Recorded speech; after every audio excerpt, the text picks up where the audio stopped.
In this daily drop, I'm going to talk about exposing for your background using ISO and some things you should think about if you're doing that. So let's go.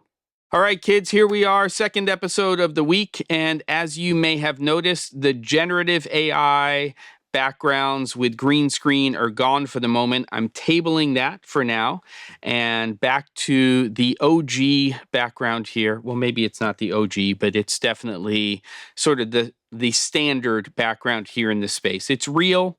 I can walk around. I can grab stuff from those shelves. It's got a lot of these little LED practical lights, so on and so forth.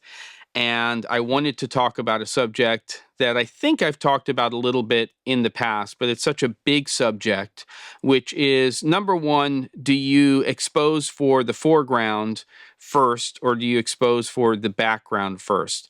And I wouldn't say there are two schools of thought. There are just times and situations where you may want to do it one way or the other.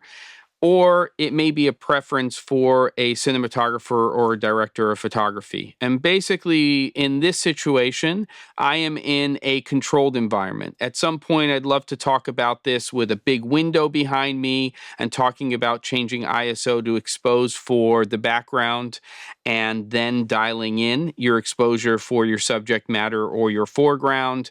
And it can be a great way to do that with ISO, but this, of course, is controlled. We have all these practicals here, and just for this example, these are going to stay at the same levels that they are. I'm not going to change them.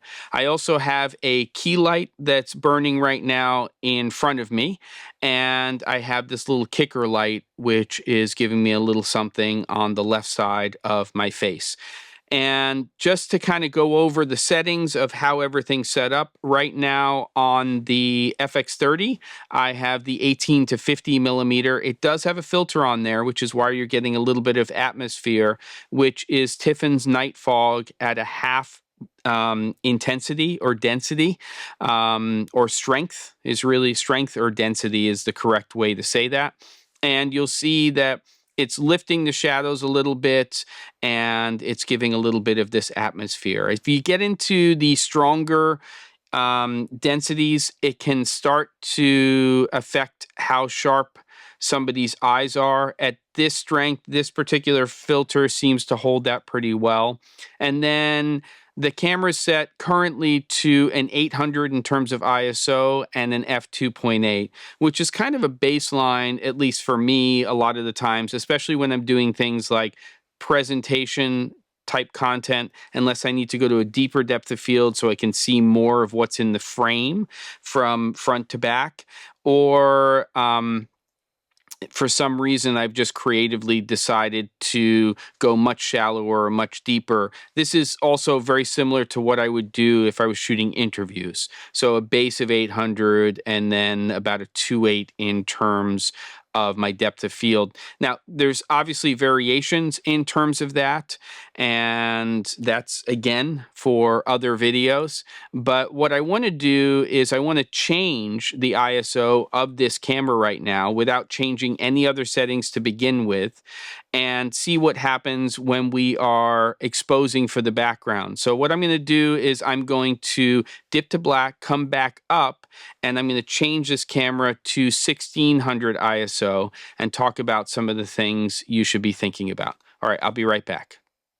Okay, so here we are at 1600 ISO, and nothing has changed other than the ISO on the camera system. So still same f-stop, same shutter, same intensity right now for my key light and for my kicker light, and all of those practicals are still at the same levels. So the ISO has gone up by a full stop. That's letting twice as much light into the sensor, which means I not only have more exposure, but the background has more exposure as well. What I'm going to do right now is I'm going to go ahead and dip to black, and I'm going to change this camera to 3200 ISO, and we are going to see what that looks like. Okay, so this is 3200 ISO, and just like 1600 ISO, I have changed nothing except for ISO. So This key light here is still at the same intensity. The kicker light is still at the same intensity. Now, when I went to 1600 ISO from 800, that was one stop. So that's letting twice as much light in. If I go to 3200 ISO, that's two stops. So 4 times as much light coming into the camera system. I'm clearly, definitely getting into that place where I'm overexposed. But if I decided that I wanted to expose for this background this way, and I'm probably going to make a change to a lower ISO in a second, I would have to make some changes to my key light and also to my kicker light so I could get those ratios back to where they need to be. Now, one of the best tools for doing that, and I've talked about this tool many, many times, it's inexpensive and it's a rock star piece of kit, is an 18% or middle gray card. And by using this, even if I'm just using a histogram or something like a waveform monitor and looking at luminance, I can dial in my exposure for my talent or my foreground to be consistent with what it was at a lower ISO. So I'm going to go ahead, I think, because I feel like this is exposed too much in the background, I think I'm going to dip back to black. I'm going to go to 1600 ISO. Again, leave everything the way it is, and then I'm going to start to dial this in so the exposure is what it was at the beginning of this video. Okay, just hold on one second. Okay, so we're back to 1600 ISO, and I've decided, at least for this video, this is how I want to expose the background. So I can take this gray card here, and I can dial my intensity for my key light, and to a lesser degree for my kicker light, to a place where those ratios are what they were at the beginning of this video, where I was at 800 ISO. Now, this light right here is burning at a 40% intensity.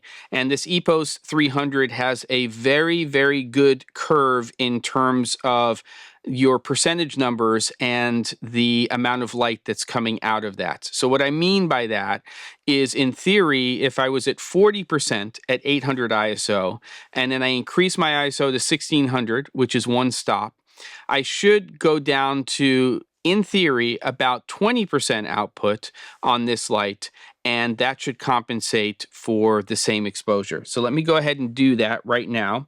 I'm just going to go ahead and use the app, and I'm going to dial in a 20% intensity.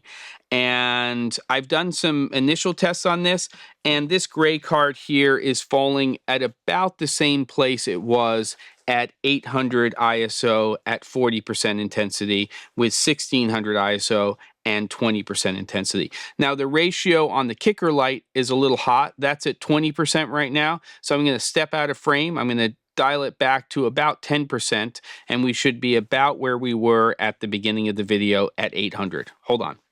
Okay, so here we are at 1600 ISO with a 20% intensity and 10% on the kicker, instead of at 800 ISO, a 40% intensity and a 20% intensity on the kicker.